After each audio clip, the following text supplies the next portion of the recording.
roll 9, 12, 15, sir roll 15 আছে sir. natural 17,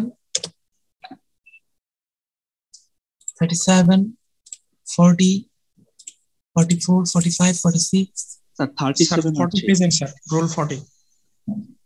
37 আছে। জি sir. Sir 40ও আছে স্যার। 40 তো বলি নাই, 47। আর roll 13 batch 29 আছো? 47 also. 13 batch 29? Yes, sir. 13 batch 29. Yes, sir.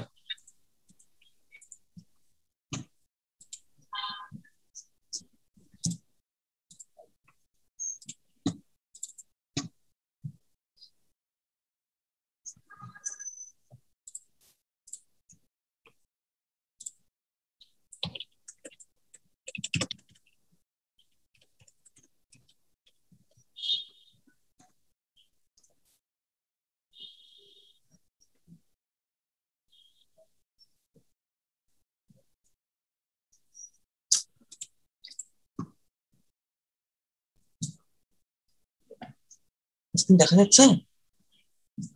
Yes, sir.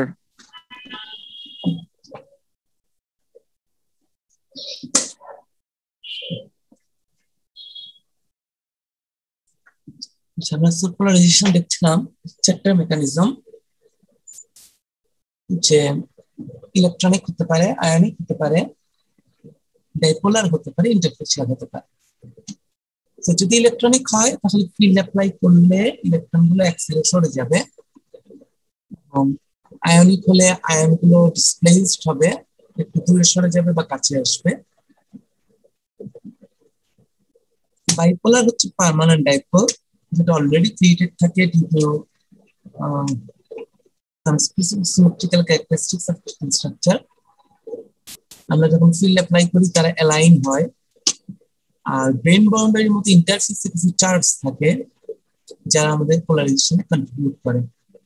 এই ম্যাটেরিয়ালকে যখন আমরা প্যারালাল প্লেটের মাঝে নিয়ে রাখছি তখন বেসিক্যালি ভোল্টেজ অ্যাপ্লাই করলে এই ভেতরের ম্যাটেরিয়ালের যে কোনো পোলারাইজেশন মেকানিজম অথবা চারটা মেকানিজমের যে সামেশন, চারটার যে সামেশন সবগুলো মিলে একটা কম্বাইন্ড পোলারাইজেশন হয়। সেই পোলারাইজেশনের ফলে পজিটিভ চার্জ গুলো এক সাইডে এবং নেগেটিভ চার্জ আরেক সাইডে কে গ্যাদার করে। এজ এ রেজাল্ট আমরা একটা চার্জ ডিফারেন্স পাই। এটা আমাদের ম্যাটেরিয়ালের ক্যাপাসিটি ইনক্রিজ করে। সো ভোল্টেজ যখন অ্যাপ্লাই করা হয় দুটো ঘটনা ঘটে, একটা হলো পোলারাইজেশন হয়, আর একটা হচ্ছে পোলারাইজেশনে একটা অ্যালাইনমেন্ট, যেটা ডাইপোলগুলো পার্মানেন্ট বা টেম্পোরারি সেই জিনিসটা হয়। তো সেখানে একটা ভেরিয়েবল ইম্পর্টেন্ট, একটা ভেরিয়েবল সেখানে ইম্পর্টেন্ট, সেটা হলো ফ্রিকোয়েন্সি। তুমি যখন অ্যাপ্লাই করবা ভোল্টেজ, সেই ভোল্টেজটা কোন ফ্রিকোয়েন্সিতে অ্যাপ্লাই করছো তার উপর ডিপেন্ড করবে যে ইলেকট্রন, আয়ন, ডাইপোলার বা চার্জ গুলো ডিরেকশনাল পোলারাইজেশন অ্যাটেন্ড করতে পারে কি। রিজনটা হলো আমাদের আমরা যদি ফ্রিকোয়েন্সি চিন্তা করি তাহলে ইলেকট্রনের ফ্রিকোয়েন্সি কিন্তু আয়নের চেয়ে বেশি। ইলেকট্রনিক যে এটা ফ্রিকোয়েন্সিটা আয়নের চেয়ে বেশি হয়, বিকজ আয়নিক বা ডাইপোলারে মলিকিউল সাইজ বড় হওয়ার কারণে এটার যে মুভমেন্টটা, রিঅ্যালাইনমেন্ট মুভমেন্ট, এটা একটু স্লো হবে স্বাভাবিকভাবে, রাইট? সে তুলনায় ইলেকট্রন অনেক ছোট, ইলেকট্রনের মুভমেন্ট অনেক ফাস্ট হতে পারে, ফলে ভোল্টেজ অ্যাপ্লাই করলে কোনটা তাড়াতাড়ি অ্যালাইন হবে, মানে কোনটা আগে লাইন হবে, আগে না বলে আমরা আসলে এটা কোনভাবে বলি বেসিক্যালি যে আমি যদি খুব কুইক অ্যালাইন হতে বলি তাহলে আয়ন এবং ডাইপোলারটা ফেল করবে। খুব কুইক ফ্রিকোয়েন্সি অ্যালাইন করতে বলি ইলেকট্রন পারবে। আয়ন এবং ডাইপোলারকে একটু স্লো মোশন অ্যালাউ করতে হবে, একটু স্লো মোশন, ঠিক আছে, তুমি আস্তে আস্তে অ্যালাইন হও, ইন দ্যাট কেস তারা পারবে। যদি ইলেকট্রনকে যদি বলা হয় তুমি অনেক ফাস্ট মোশন অ্যালাইন হও, ইলেকট্রন সেটাও পারবে। বোঝা যাচ্ছে? তার মানে স্যার আয়নগুলোর কাছে আসতে দূরে যেতে বা ডাইপোলের ঘুরতে যে টাইম লাগে তার চেয়ে কম সময় ইলেকট্রন তার ইলেকট্রন ডাইপোল করে ফেলতে পারে। রিঅ্যারেঞ্জ করতে পারবে। আমরা যদি এখানে যাই যে when a dielectric is placed in an alternating electric field AC current, the dipoles attempt to maintain alignment with the field, তাই না? Yes, sir. Dipole গুলো align করতে চায়। This process requires a finite time that's defined for each polarization mechanism. যেহেতু একটা এক পরিমাণ সময় লাগবে এই রেসপন্সটা করতে, সার্টেন অ্যামাউন্ট অফ টাইম লাগবে। আমরা একটা ফ্রিকোয়েন্সি বলি, এটাকে বলা হয় রিল্যাক্সেশন ফ্রিকোয়েন্সি। রিল্যাক্সেশন ফ্রিকোয়েন্সি হচ্ছে সেই frequency the dipole will only just be able to reorient themselves in time with the applied field. মানে তুমি যদি ইচ্ছে বেশি ফ্রিকোয়েন্সি দাও তাহলে কিন্তু ডাইপোল গুলো ঠিক মতো রিওরিয়েন্ট করতে পারবে না। ওটা তার জন্য ফ্রিকোয়েন্সি বাড়া মানে কি খুব গতি বেড়ে যাচ্ছে, রাইট? খুব দ্রুত অ্যালাইন করতে বলা হচ্ছে। সো ওই ফ্রিকোয়েন্সির উপরে গেলে কিন্তু ম্যাটেরিয়াল পারবে না। তাহলে কি এটা চেয়ে নিচে হলো, আমি যদি নিচে যাই তাহলে পারবে, ঠিক আছে? যদি রিল্যাক্সেশন ফ্রিকোয়েন্সি চেয়ে নিচের ফ্রিকোয়েন্সি দাও তাহলে তার জন্য ইজি হয়, আর উপরে চলে গেলে পারে না। তার মানে কি রিল্যাক্সেশন ফ্রিকোয়েন্সি থেকে যত যাচ্ছি তত কি ইজি হচ্ছে না কঠিন হচ্ছে? ফ্রিকোয়েন্সি কঠিন হচ্ছে। ডিফিকাল্ট হচ্ছে। ওখানে আমরা বলি যে তার এনার্জি লস হতে থাকে, এবং at this frequency that dielectric is lossy and energy loss in the form of heat. তার মানে তুমি যদি তাকে হায়ার ফ্রিকোয়েন্সিতে যেতে বলো সে অ্যালাইন করতে পারবে as long as সে রিল্যাক্সেশন ফ্রিকোয়েন্সিতে রিচ না করে। কিন্তু যতই ফ্রিকোয়েন্সি বাড়ায় দিচ্ছ তার কিন্তু এনার্জি লস হচ্ছে, তার কষ্ট হচ্ছে নিজেকে অ্যালাইন করতে। মানে এই যে এক্সট্রা ইয়েটা করতে হচ্ছে তাকে, এর ফলে তার এনার্জিটা লস হয়, এবং ম্যাক্সিমাম এনার্জি লস হবে কোথায়? তারপরে তো রিল্যাক্সেশন ফ্রিকোয়েন্সি। এরপরে তো সে অ্যারেঞ্জই করতে পারবে না নিজেকে। রিল্যাক্সেশন ফ্রিকোয়েন্সি বলতে সে নিজেকে অ্যালাইন করতে পারবে, কিন্তু তার কাজ করতে হবে সবচেয়ে বেশি পরিমাণ অ্যামাউন্ট, তার এনার্জি লস হবে সবচেয়ে বেশি, এবং এই লসটা কি হিসেবে হবে? হিট হিসেবে। বুঝা যাচ্ছে? Yes, sir. তাহলে আমি যদি যে কোনো একটা পোলারাইজেশনের ক্ষেত্রে আমি যদি ডিফারেন্ট ফ্রিকোয়েন্সি অ্যাপ্লাই করি, দেখা যাচ্ছে বাড়াতে থাকবো যত ততই কি হিট জেনারেট করবে, তাই না? ততই হিট জেনারেট করবে। এবং কখন সবচেয়ে বেশি হবে? Relaxation frequency. এরপরে কিন্তু পোলারাইজেশনই হবে না। সো এটা হচ্ছে একটা জিনিস আমরা জানলাম যে বিভিন্ন ফ্রিকোয়েন্সিতে বিভিন্ন পোলারাইজেশন কাজ করবে, এবং এই রিল্যাক্সেশন ফ্রিকোয়েন্সিতে লসটা হবে সবচেয়ে বেশি, এবং সেই লসটা হবে হিট হিসেবে। You can use this phenomenon. You can take the benefit of this. The dielectric loss is at maximum when the frequency of the external field coincides with the relaxation frequency of a given polarization mechanism. Mechanism is relaxation frequency. সেই frequency দাও energy loss হবে maximum. And this is the principle behind the microwave oven. It operates at the relaxation frequency of water molecule and the heat generated burns the food. খাবারের মধ্যে যে জলীয় অংশটুকু থাকে microwave ওভেনে, আমরা রিল্যাক্সেশন ফ্রিকোয়েন্সি ইউজের কারণে সেই ওয়াটার গুলোই কিন্তু আসলে রিল্যাক্সেশন ফ্রিকোয়েন্সিতে চলে যায়। অ্যাজ এ রেজাল্ট সেখান থেকে প্রচুর হিট জেনারেট করে, এবং এই মেথডেই কিন্তু আমরা কি করি? এই মেথডে আমরা মাইক্রোওয়েভ ওভেনে হিটিং করে থাকি। So above relaxation frequency, dipole will no longer be able to keep up with the change in the applied field, and contributing polarization mechanism becomes effectively frozen. স্বাভাবিকভাবে সেটা কাজ করে না। এটা হচ্ছে এই ছবিটা দেখো, আমাদের লোয়ার ফ্রিকোয়েন্সিতে ইন্টারফেশিয়াল চার্জ পোলারাইজেশন হয়, দেন খুব ডিটেলে যাচ্ছে না, শোনা যায়। এরপরে হচ্ছে ডাইপোলারটা কাজ করে মিডিয়াম রেঞ্জে। আমরা যদি হাই ফ্রিকোয়েন্সিতে চলে যাই, আইআর ইভি রেঞ্জে, যাদের ওয়েভলেন্থ বেশি কম, frequency high 10 to the power 15 to the power 16 রেঞ্জে দেখো, তখন আয়নিক এবং সবচেয়ে বেশি গেলে ইলেকট্রনিক পোলারাইজেশন কাজ করে।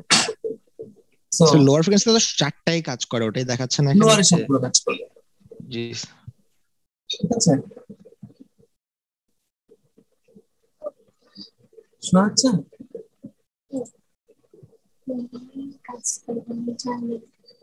স্যার আমার এই ইমেজের ডান দিকে দুটো একটু প্রশ্ন আছে। আইআর বা ইউভি রেঞ্জের দিকে আমরা দেখতে পাচ্ছি যে একদম ফ্ল্যাটলি নেমে না গিয়ে একটা পিক শো করে, পিকের পর একটা ডিপ শো করে, তারপর আবার ফ্ল্যাট হয়ে যায়, বিশেষ করে আইআর এর দিকে। কেন এমন হয় স্যার? এই পিকগুলোর কথা বলতেছো? স্যার এই পিক তারপরে আবার ডিপ তারপরে আবার এই পয়েন্টগুলো এগুলো বইতে আছে দেখবা 10^13 এবং এটা হচ্ছে বলা হয় 10^15। এটা আসলে পিক, হ্যাঁ এটাকে পিকের মতো ধরা হয়, এটাকে ঠিক ভ্যালি না ধরে বিষয়টাকে বোঝায়। এখানে তো একটা পিক আছে তাই না, 10^14 এটা 10^13 একটা পিক আছে। আবার এটাকে একটা পিক ধরা হয়, এটাকে ভ্যালি না ধরে এই জায়গাটা পিক ধরা হয়, মানে নেমে গিয়েছিল পরে আবার পিক উঠেছে 10^13 10^15। এই পিক গুলাকে নর্মালি তোমার কি বলে, রেজোনেন্স ফ্রিকোয়েন্সি ছাড়া, রেজোনেন্স ফ্রিকোয়েন্সি তো রিলেভেন্ট। এটা স্যার আইআর বা ইউভি অ্যাবজর্পশন টাইপ কিছু হয়ে যায়, যে চার্জ ড্যাম্পেনিং এর জন্য ভেতরে অন্য কোনো মেকানিজম কাজ করে যায়, যেমন না রেজোনেন্স ফ্রিকোয়েন্সিতে গিয়ে ম্যাক্সিমাম পোলারাইজেশন ঘটে, ম্যাক্সিমাম পোলারাইজেশন ঘটে, ডিফিকাল্ট হয় কিন্তু পোলারাইজেশনটা ম্যাক্সিমাম হয় এই রেজোনেন্সে গিয়ে। ও লাস্ট লিমিট না এটা, হ্যাঁ এই লাস্ট লিমিট যেটাতে ইন্টারমিডিয়েট, এই জায়গাটায় একটা এটাকে আরেকটা কি যেন বলে, রেজোনেন্স ফ্রিকোয়েন্সি একটা কি যেন আছে, এটা হয়তো একটু আছে, দেখো আমি এই জিনিসটা স্কিপ করছি তোমাদের। হ্যাঁ এখানে বলা হয় রেজোনেন্স ফ্রিকোয়েন্সি, আমি টার্মটা দেখতে হবে। তারপর স্যার যে এই ডিপটা করে যায়, ডিপের পরে আবার একটু, হ্যাঁ ওই ইন্টারঅ্যাকশনের কথা বলছো সেটাই এখানে হচ্ছে বেসিক্যালি, মানে পিক এবং ডিপ এই দুটোই এই রেজোনেন্সের উপরে ডিপেন্ডেন্ট। হ্যাঁ ওখানে দেখবা লেখা আছে, একটা হচ্ছে 10^13 একটাকে বলা হয়েছে 10^15। যদি এটা দেখতে মনে হচ্ছে 10^15 এর একটু লেফটে, 10^14 এর পর বইতে এটা বলা হচ্ছে। আমি আসলে ডিটেলটা দেখি নাই। সো আমরা এখানে যেটা বুঝতে পারছি যে আমাদের 4টা ডিফারেন্ট রিজিয়ন আছে। স্বাভাবিকভাবে আমরা যখন এই জিনিসটা ইন্টারাকশনটা কিন্তু তোমার ইয়ে থেকে হয় না, ইন্টারফেসিয়াল বা ডাইপোলারে হয় না, কারণ ওরা একটু স্লো কম্পারেটিভলি, স্লাগিশ, এবং এরা খুব কুইক মুভ করে, কুইক প্রফিট করতে পারে, এই জায়গাগুলোতে ইন্টারাকশনটা বেশি হয়। এটা আমরা দেখিয়েছিলাম আগে 4টা মেকানিজম, সেই মেকানিজমের একটা অংশটা কাজ করে। আমরা এই জায়গাতে আবার একটু দেখি, এখানে একটু ডিফারেন্ট ভাবে আজকে আমি দেখানোর চেষ্টা করব। তার মানে স্যার ওই ছবিটাতে যে আমরা দেখলাম যে আয়নিক মুভমেন্টটা ডাইপোলার মুভমেন্টের চেয়ে ফাস্ট, এটা আবার ডাইপোলারটা ইন্টারফেসিয়াল মুভমেন্টের চেয়ে ফাস্ট। তাহলে স্যার এটার ফিজিক্যাল মিনিংটা কি, মানে ইন্টারফেসিয়াল চার্জ ডাইপোলের চেয়ে স্লো মুভ করে, এটার কি, এটা স্যার ফিজিক্যাল সিগনিফিকেন্স কি? ফিজিক্যাল সিগনিফিকেন্স কি? ফিজিক্যাল সিগনিফিকেন্স হচ্ছে, তুমি কি আয়নিক ডাইপোলারটা বুঝছো? তোমার কোশ্চেনটা হচ্ছে কোন জায়গায়? কারণ তুমি না তাহলে আয়নিক যে, হ্যাঁ বলো।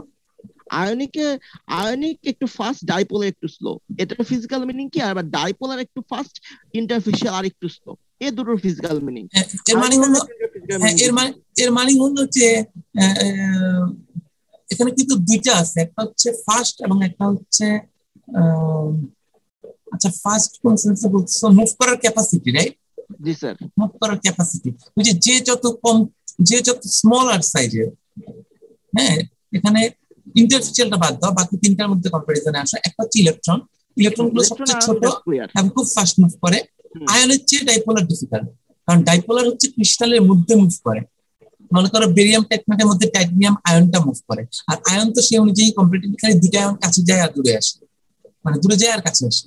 আয়নিক তো খালি বন্ড স্ট্রেচিং হয় তাই না, বা আয়ন বন্ড স্ট্রেচিং বলবো না আমরা, ঠিক আয়নগুলো দূরে যায় অথবা আয়নগুলো কাছে আসে। কিন্তু ডাইপোলের ক্ষেত্রে যেটা হয়, ক্রিস্টালের মধ্যে সে ডাইপোল গুলো থাকে। আমরা দেখাবো বেরিয়াম টাইটানিয়ামের মধ্যে টাইটানিয়াম আয়নটা ক্রিস্টাল স্ট্রাকচারের মধ্যে মুভ করে। এই মুভমেন্টটা অবশ্যই আয়নের ক্ষেত্রে অনেক বেশি রেস্ট্রিক্টেড, এটা একটা ক্রিস্টাল স্ট্রাকচারে টেট্রাহাইড্রাল অক্টাহাইড্রালের মধ্যে মুভ করে। বোঝা যাচ্ছে? আচ্ছা আমি যদি একটু চিন্তা করি, ইলেকট্রন এবং আয়নের ক্ষেত্রে মুভমেন্টটা সারাউন্ডিং এর চেয়ে তার নিজের ক্যারেক্টারিস্টিক্স এর উপর ডিপেন্ড করে বেশি। তার মানে তারা ছোট মুভ করতে পারে, কিন্তু ডাইপোলার এবং ইন্টারফেসিয়াল ক্ষেত্রে যত না তার নিজের সাইড, তার চেয়ে সারাউন্ডিং ইম্পর্টেন্ট। যেমন ডাইপোলারের ক্ষেত্রে চারদিকে যে অক্টাহাইড্রাল সাইড বা ক্রিস্টাল অ্যাটম স্ট্রাকচার, সেটা এটাকে মুভমেন্ট কন্ট্রোল করে। আমি ইলেকট্রনের ক্ষেত্রে তো বলতেছি না সে কোন ভেসেলে রাখা হয়েছে, আপনার কোন ল্যাটিসে আছে, রাইট? সেক্ষেত্রে আমি বলতেছি তার নিজের আকৃতি। কিন্তু ডাইপোলারের ক্ষেত্রে বেসিক্যালি সে তার স্ট্রাকচারের দ্বারা কনস্ট্রেইন। ইন্টারফেসিয়ালের ক্ষেত্রে কিন্তু একই জিনিস। দেখো ইন্টারফেসিয়ালের ক্ষেত্রে কি চার্জটা কি ইলেকট্রন না? এটা সারফেসে তো ইলেকট্রনও থাকতে পারে, বা সারফেসে আয়নও থাকতে পারে। না, আয়নটা সারফেসে ভাবে থাকে না। স্যার আমরা যে ইমেজটা যে দেখেছিলাম ওখানে তো স্যার আমরা ইন্টারফেসিয়ালের ক্ষেত্রে সারফেসে আয়ন দেখেছিলাম। যে ইমেজটা আমরা দেখেছিলাম? আয়ন না, ওটাকে চার্জ দেখেন, আয়ন না, এটা হচ্ছে চার্জ। আচ্ছা, এটা চার্জ, আয়ন না। আয়ন ওপেন সারফেসে ফ্রি চার্জ থাকতে পারে। সো এখানেও যেটা হচ্ছে যে এটা হচ্ছে ইন্টারফেসের মধ্যে ইলেকট্রনের মুভ করা অনেক কঠিন। গ্রেন বাউন্ডারি ডিফেক্টের মধ্যে যে স্ট্রাকচার ল্যাটিস সেখানে মুভ করা কঠিন। তার মানে এটাও not dependent on charge size, charge carrier side, এটাও হচ্ছে তার সাইড যেখানে সে মুভ করছে সেখানে মুভমেন্টটা অনেক ডিফিকাল্ট। ঠিক আছে, চার্জ ক্যারিয়ার। সো ফিজিক্যাল এটা হলো যে আমরা এদের থেকে আমরা পোলারাইজেশন পেতে হলে অনেক স্লো মুভমেন্ট অ্যালাউ করতে হয়। আমরা যদি হাই ফ্রিকোয়েন্সিতে পোলারাইজেশন চাই তাহলে আমরা অবশ্যই ইলেকট্রনিক বা আয়নিকে যেতে হবে। এট দ্য সেম টাইম আমাদের পোলারাইজেশনও বেশি পাইতে হবে। তো দেখবা যে ডাইপোলার যেটা, এটা আমাদের জন্য খুব ইম্পর্টেন্ট। এটার পোলারাইজেশন যেমন বেশি হয় তেমন মোটামুটি একটা ইন্টারমিডিয়েট রেঞ্জে সে পোলারাইজেশনটা দিতে পারে। আমরা ডেফিনেশন যেটা দিয়েছিলাম, দেখো এখানে বলেছিলাম ক্যাপাসিটেন্স সি। ক্যাপাসিটেন্স সিটা হচ্ছে যে এই জায়গাটার মধ্যে আমরা যখন রাখি তখন কি পরিমাণ চার্জ তোমার ইয়া হয়। আমরা এই যে চার্জ দিয়েছি C equal to Q by V, capacitance. Capacitance মানে কি যে এটা হলো তোমার একটা সার্টেন ভোল্টেজের জন্য কি পরিমাণ চার্জ জমা হচ্ছে। তার মানে একটা সার্টেন ভোল্টেজের জন্য যত বেশি চার্জ জমা হবে ক্যাপাসিটেন্স তত বেশি। এখন ভিতরে যখন ডাইইলেকট্রিক দিবা তখন কিউর ভ্যালুটা বেড়ে যাবে, রাইট? ঠিক আছে, সো কিউর ভ্যালু যত বাড়বে ক্যাপাসিটেন্স তত বাড়বে। তাহলে যে বাড়াচ্ছে সেই হচ্ছে আমার ডাইইলেকট্রিক ম্যাটেরিয়াল, তার প্রপার্টিটা এনহ্যান্স করছে। সে কারণে আমরা বলছি যে যদি ডাইইলেকট্রিক ম্যাটেরিয়াল ছাড়া সি নট হয়, C naught is proportional to A by L. L হচ্ছে ডিসটেন্স, এ হচ্ছে তোমার এরিয়াটা, আর পারমিটিভিটিটা হচ্ছে প্রপোর্শনাল কনস্ট্যান্ট। সি নট হচ্ছে এটা, আর যখন ম্যাটেরিয়াল থাকে তখন হচ্ছে নটটা থাকছে না। সো এইখানে যেটা পাচ্ছি আমি সি, এই সিটা হচ্ছে আমার extra capacitance. So C K যদি সি নট দিয়ে ডিভাইড করি অথবা এই যে সাইন কোসাইন নট দিয়ে ডিভাইড করি তাহলে আমি রিলেটিভ পারমিটিভিটি অথবা ডাইইলেকট্রিক কনস্ট্যান্ট পাচ্ছি, তাই না? তার মানে ক্যাপাসিটেন্স কতটুকু বাড়ছে এটা ডিপেন্ড করছে এই ম্যাটেরিয়ালটা পারমিটিভিটির উপর। সো ক্যাপাসিটেন্সের রিলেশন অথবা পারমিটিভিটির যে ইয়েটা রেশিওটা সেটাই আমাদের ডাইইলেকট্রিক কনস্ট্যান্ট দিচ্ছে। এই ডেফিনিশনটা তো clear, right? Yes sir. Yes sir. আমরা আরেকটা যদি দেখি অন্যভাবে, টোটাল চার্জ কতটুকু জমা হলো পার ইউনিট ক্যাপাসিটর প্লেটে, এটাকে বলা হয় ডিসপ্লেসমেন্ট বলি আমরা, charge dielectric displacement D naught. যখন ডাইইলেকট্রিক ম্যাটেরিয়াল নাই Q by A per unit এরিয়ায় কতটুকু চার্জ জমা হচ্ছে এটাকে আমরা বলি কি D naught, dielectric displacement. This is proportional to the applied electric field and again proportional constant is the permittivity. তারপরে ফিল্ড যত বেশি দিবা তত বেশি চার্জ জমা হবে, পারমিটিভিটির উপর ডিপেন্ড করবে। এখন মনে করো আমরা অন্য একটা ডাইইলেকট্রিক ম্যাটেরিয়াল এর মাঝে দিলাম, তাহলে ডিসপ্লেসমেন্ট ডি ইকুয়াল টু কি হবে? ই নটের জায়গায় ই হবে, ঠিক আছে? এখন এই ডি এর মধ্যে দুটো অংশ আছে, এই ডি এর মধ্যে ডি নট তো আছে, তাই না? তার মানে এপসাইলন নট ই আছে, তার সাথে পোলারাইজেশন অ্যাড হচ্ছে। তার মানে ডি নট ছিল এইটুকু অংশ যেটা এখনো আছে, আর ম্যাটেরিয়াল দেওয়ার পর টোটাল হয়ে গেল ই ইনটু ফিল্ড। এবং এই অংশের মধ্যে দুটো অংশ আছে, একটা হচ্ছে অরিজিনাল অংশ আর একটা হচ্ছে পোলারাইজেশন। আর ডি এর ভ্যালু কত লেখা যায়? এটা লেখা যায়, তাই না? Yes sir. এটা লিখলে ইকুয়েশনটা কি দাঁড়াবে? ইকুয়েশনটা কোথায়? এই যে আমরা এখানে লিখতে পারি এভাবে। এখন সাইড চেঞ্জ করো, তাহলে পি এর ভ্যালু কত হবে? এটা মাইনাস এটা, আমি এটা কমন নেই, এটা নট কমন নাও। এটা কমন নিলে কে পাওয়া যায়? কে এর ভ্যালু কত? তাহলে এখানে বলো তো ই বাই ই নট, তাই না? যদি ই নট বাইরে common now, yes sir. E naught minus 1, এটা হচ্ছে E by E naught. E by E নটটাই কি আমাদের ডাইইলেকট্রিক কনস্ট্যান্ট, ঠিক আছে? এখান থেকে দেখানো হচ্ছে এই ফর্মে। আসলে অন্য একটা রিজন আছে, সেটা হচ্ছে যে কে মাইনাস 1, 1টা কি বলতো? বেসিক্যালি সংখ্যাটা যদিও 1, 1টা তো আসলে ই নট, তাই না? Yes sir. বেসিক্যালি সংখ্যাটা 1, এটা জেনারেল বিষয়, এটা 1 একটা নরমাল নাম্বার। আমরা ফিজিক্যালি চিন্তা করতে পারি এই 1টা হচ্ছে ই নটের ইকুইভ্যালেন্ট। সো কে যত বড় হবে কে মাইনাস 1টা ইন্ডিকেট করতেছে কি কত বেশি ইফেক্ট আমি পাচ্ছি। এটা যে একটা কিছু কিছু ইকুয়েশনে কাজে লাগে এই ফ্যাক্টরটা। এই জন্য আমরা এই কে মাইনাস 1টাকে আমরা ফেলে এই যে এদিকে প্রকাশ করি। এটাকে বলা হয় ratio of bound charge to free charge. Bound charge মানে ফ্রি চার্জ মানে যেটা এখানে আছে, আর বাউন্ড চার্জ মানে কি পরিমাণ চার্জকে আমি ক্যাপাসিটরে জমা করতে পারলাম। এখন দেখো কে যত বেশি তার মানে কি আমি তত বেশি চার্জ জমা করতে পারছি ক্যাপাসিটরে। জি স্যার। তার মানে কে যত বেশি K-1 তত বড়। K-1 বড় মানে হচ্ছে যাই বড়, যাইয়ের ভ্যালু বড় মানে হচ্ছে আমি যে পরিমাণ ফ্রি ইলেকট্রন ছিল তার ম্যাক্সিমাম কি আমি ক্যাপাসিটরের প্লেটের মধ্যে বাউন্ড করে ফেলতে পারছি। তো সেই বাউন্ড ইলেকট্রন এবং ফ্রি ইলেকট্রনের যে রেশিও P/Q, এটাকে আমরা এইটা দিয়ে প্রকাশ করি K-1। এগুলো বিভিন্ন কনস্ট্যান্ট, যেহেতু বিভিন্ন ইকুইপমেন্ট গুলো এগুলো প্যারামিটার গুলো মেজার করে বিভিন্ন এক্সপেরিমেন্টের মাধ্যমে। আমাদের একটা ম্যাটেরিয়াল তৈরি করার পর আমরা কেউ হয়তো যাই মাপে, কেউ হয়তো ডাইলেক্ট্রিক কনস্ট্যান্ট মেজার করে বিভিন্ন ইকুইপমেন্টে, আমাদের ম্যাটেরিয়ালের ডাইলেক্ট্রিক প্রপার্টি কত। So for dielectric that polarize easily, they will be large, and in turn a large quantity of charge can be stored.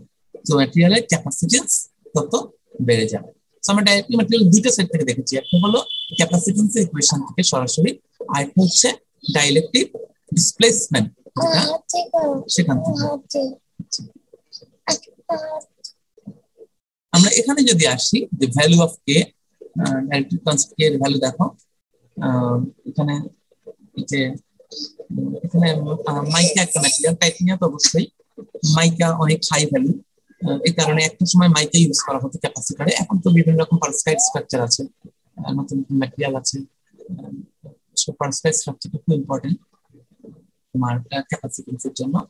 So many ceramic and glasses have K in the range of 4 to 10, যেটা মোটামুটি acceptable range আমাদের ক্যাপাসিটেন্সের জন্য।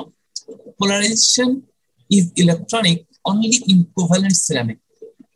এটা structurally বলা হচ্ছে, আমরা জানি যে মানে একটাতে একদম পরে বলা হচ্ছে যে কোভালেন্ট সিরামিক যেগুলো সেগুলোতে ইলেকট্রনিক কাজ করে, যেমন আবার ইলেকট্রনিক আয়নিকের কম্বিনেশন কাজ করতে পারে, আবার এর সাথে অ্যাডও হতে পারে ডাইপোলার, যেটা পারস্কাইডের ক্ষেত্রে মেইনলি ডমিনেন্ট। মানে এক ম্যাটেরিয়ালের ক্ষেত্রে এক একটা মেকানিজম কাজ করে, এবং ওভারঅল তাদের ডাইলেকট্রিক কনস্ট্যান্ট ডিফারেন্ট। আমরা দেখবো যে কোন ম্যাটেরিয়ালের ডাইলেকট্রিক কনস্ট্যান্ট বেশি, অথবা আমরা কোনোভাবে এই ডাইলেকট্রিক কনস্ট্যান্ট বাড়াতে পারি কিনা।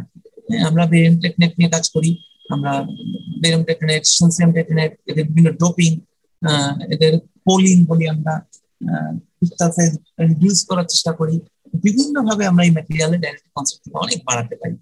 Not only dielectric constant, at the same time আমাদেরকে quick temperature, dielectric loss, dielectric strength, এই প্রপার্টি গুলো নিয়ে কাজ করতে হয়। আস্তে আস্তে দেখবা যে একটা প্রপার্টি বাড়ালেই হয় না। আমি ম্যাগনেটিজম বাড়ালাম, আচ্ছা রুম টেম্পারেচারে ম্যাগনেটিক লস হয়ে গেল, তাহলে লাভ হবে না। So not only exact constant, আমাদের প্রপার্টিটাও ভালো এনহান্স করতে হবে। একটা ডাইলেকট্রিক আমরা বলছি ভোল্টেজ দেওয়া হলে কি হচ্ছে, যে সে চার্জ গুলোকে সেপারেট করে রাখছে। একটা জিনিস খেয়াল রাখতে হবে যে ম্যাটেরিয়ালের একটা ক্যাপাসিটি আছে, সেই ক্যাপাসিটির বাইরে চলে গেলে তখন কিন্তু এই ব্যারিয়ারটা ভেঙে যায়, তখন চার্জ ফ্লো শুরু করে। এটাকে বলা হচ্ছে ম্যাটেরিয়ালের ডাইলেকট্রিক স্ট্রেংথ। তার মানে একটা সার্টেন কোয়ান্টিটি পড়ে গেলে কিন্তু ম্যাটেরিয়াল একটা সার্টেন লেভেলের পড়ে গেলে আমাদের এই চলে গেলে এই ম্যাটেরিয়ালটা কাজ করবে না, তখন ফেল করে যাবে তার। এটাকে বলা হচ্ছে dielectric strength. High dielectric strength are important in application in which the thickness of the material is going to be small. কারণ যত ছোট সাইজের ডিভাইস তৈরি করবা বা ক্যাপাসিটর তৈরি করবা, যত ছোট সাইজের ম্যাটেরিয়াল ইউজ করবা, সেখানে আমার হাই ডাইলেকট্রিক স্ট্রেংথ দরকার হয়, কারণ ওখানে চার্জ রেঞ্জ অনেক হাই। সো যাতে জিনিসটা ব্রেক না করে, ব্রেক করে গেলে কিন্তু তার মানে কিন্তু সে ক্যাপাসিটর কাজ করছে না। ঠিক আছে, তো যেটা বলছিলাম যে ডাইলেকট্রিক কনস্ট্যান্টের সাথে আমাদের স্ট্রেংথ বাড়াতে হবে। এখানে যে চার্টটা আছে সেখানে আমরা দেখতে পাচ্ছি বিভিন্ন ম্যাটেরিয়ালের ডাইলেকট্রিক স্ট্রেংথের ভ্যালু। সো এই স্ট্রেংথটা আমাদের সেন্টেন্স কাজ করতে হয়।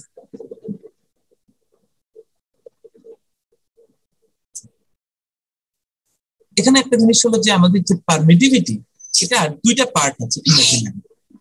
একটা হচ্ছে যে দেখো এই ইকুয়েশনটা দেখাচ্ছি আমরা, ইমাজিনারি দুইটা পার্ট, হ্যাঁ পারমিটিভিটি, এবং এই ইমাজিনারি দুইটা পার্টের যে রেশিও সেটাকে বলা হয় কিন্তু ট্যানজেন্ট ডেল্টা। এটাকে বলা হয় ডাইলেকট্রিক লস। ঠিক আছে, এই ডাইলেকট্রিক লসের ফিজিক্যাল মিনিংটা কি? ডাইলেকট্রিক লসের ফিজিক্যাল মিনিংটা হলো, আমরা এটা কিন্তু ম্যাথমেটিক্যাল। ঠিক আছে, পারমিটিভিটির দুইটা ইমাজিনারি পার্ট আছে, দুটো ইমাজিনারি পার্টের রেশিও হচ্ছে তোমার ডাইলেকট্রিক লস, যেটাকে আমরা ট্যানজেন্ট ডেল্টা বলি। এটা জিনিসটা কি? জিনিসটা হলো আমরা যখন একটা ফিল্ড অ্যাপ্লাই করি তখন কিন্তু যে ইয়েটা ক্রিয়েট হয় পোলারাইজেশনটা, সেই পোলারাইজেশনটা কিন্তু আমরা জানি যে ফিল্ডের প্রপোর্শনাল, ইকুয়াল না, তাই না? তার মানে আমরা বলেছি যে এক একটা পোলারাইজেশন এক এক রকম রেসপন্স করে, কেউ খুব দ্রুত করে, কেউ খুব ধীরে ধীরে করে। তার মানে পোলারাইজেশন প্রসেসটা ল্যাগিং এ থাকবে ফিল্ডের তুলনায়, বোঝা যায়? আমরা যে ইলেকট্রিক ফিল্ড দিব সেই ফিল্ডের তুলনায়, তুমি শুনতে পাচ্ছ? জি স্যার। পোলারাইজেশন মেকানিজমটা ল্যাগিং এ থাকবে, সে কিন্তু কনস্ট্যান্টলি ইলেকট্রিক ফিল্ডের পারফরমেন্স অনুযায়ী ইকুইভ্যালেন্টলি পোলারাইজেশনের রেজাল্ট দেয় না। কোন কোন পোলারাইজেশন স্লো দেয়, ফ্রিকোয়েন্সি বেড়ে গেলে একটা পোলারাইজেশন মেকানিজম থেমে যায়, হাই ফ্রিকোয়েন্সিতে গেলে ডাইপোলার কাজ করবে না। হ্যাঁ, এরকম। তার মানে কি আমাদের ওভারঅল পোলারাইজেশন মেকানিজমের এফিসিয়েন্সি কিন্তু একের উপরে না, রাইট? ইটস লেস দ্যান 1 ফিল্ডের সাথে কম্পেয়ার করলে। এই লাইনটা পড়ো যে alternating electric field, the phase angle of the electric flux density which is the result of the polarization. বলে যে কি লেখা? হ্যাঁ, যেটা আমাদের ইলেকট্রিক ফ্লাক্স ডেনসিটিটা হচ্ছে আমাদের ইয়ে থেকে আসছে, পোলারাইজেশন থেকে আসছে। এটা কিন্তু ল্যাগিং করছে অ্যাপ্লাইড ইলেকট্রিক ফিল্ড থেকে, এবং এই ল্যাগিং এর যে ডিলে অ্যাঙ্গেল যেটা তোমরা ইলেকট্রিক্যাল ক্লাসগুলোতে করছো, সেখানে যে একটা ল্যাগিং হয়, সেই ল্যাগিং এর যে অ্যাঙ্গেল, সেই অ্যাঙ্গেলটাই কিন্তু এটা, ঠিক আছে? তো ওটাকে আমরা মেজার করি আবার পারমিটিভিটির দুটো ইমাজিনারি পার্টের রেশিও থেকে। ফিজিক্যাল মিনিং হচ্ছে ওই জায়গাটায় যে তোমার রেসপন্স কতটা স্লো হচ্ছে, আর যত স্লো হচ্ছে তত কি তোমার লস বাড়ছে, ঠিক আছে? এটা হচ্ছে electric power loss per unit time, dielectric loss. হ্যাঁ, এটাকে আমরা ট্যানজেন্ট লস বলি, proportional to the tan delta. তারপরে এটা হচ্ছে আরেকটা ইম্পর্টেন্ট টার্ম। আমরা যখন কোনো ডাইইলেকট্রিক ম্যাটেরিয়াল নিয়ে রিসার্চ করি, আমরা এই জায়গা থেকে খেয়াল করি যে আমাদের ডাইইলেকট্রিক কনস্ট্যান্ট কতটুকু বাড়লো কিনা, স্ট্রেন্থ বাড়লো কিনা, তার লস বেড়ে যাচ্ছে কিনা, আবার এই বিষয়গুলো আমরা দেখি। এই পর্যন্ত আমাদের মোটামুটি ডাইইলেকট্রিক। আমরা নেক্সট ক্লাসে যেটা দেখবো সেটা হচ্ছে non linear dielectric. Non linear বলতে হচ্ছে যে ম্যাটেরিয়াল গুলো খালি অ্যাপ্লাইড ইয়ের সাথে সাথে না, তার মাঝেই তার পার্মানেন্ট ডাইপোল থাকবে, সেখানে ফেরোইলেকট্রিক আসবে, পাইরোইলেকট্রিক আসবে। আমরা এরকম দুটো দেখবো, দেখার পরে ফাইনালি আমরা এক্সাম্পল হিসেবে আমরা বেরিয়াম টেকনেটের স্ট্রাকচার নিয়ে আলোচনা করবো আমাদের ইনসুলেশনের মধ্যে, ঠিক আছে? তোমরা পরে কি কেউ আসছো?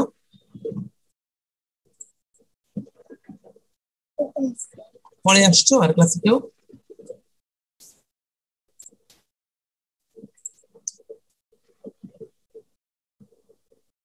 শুনতে পাচ্ছ?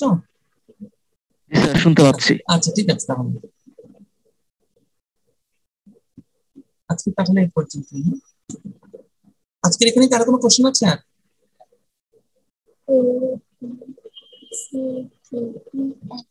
ঠিক আছে।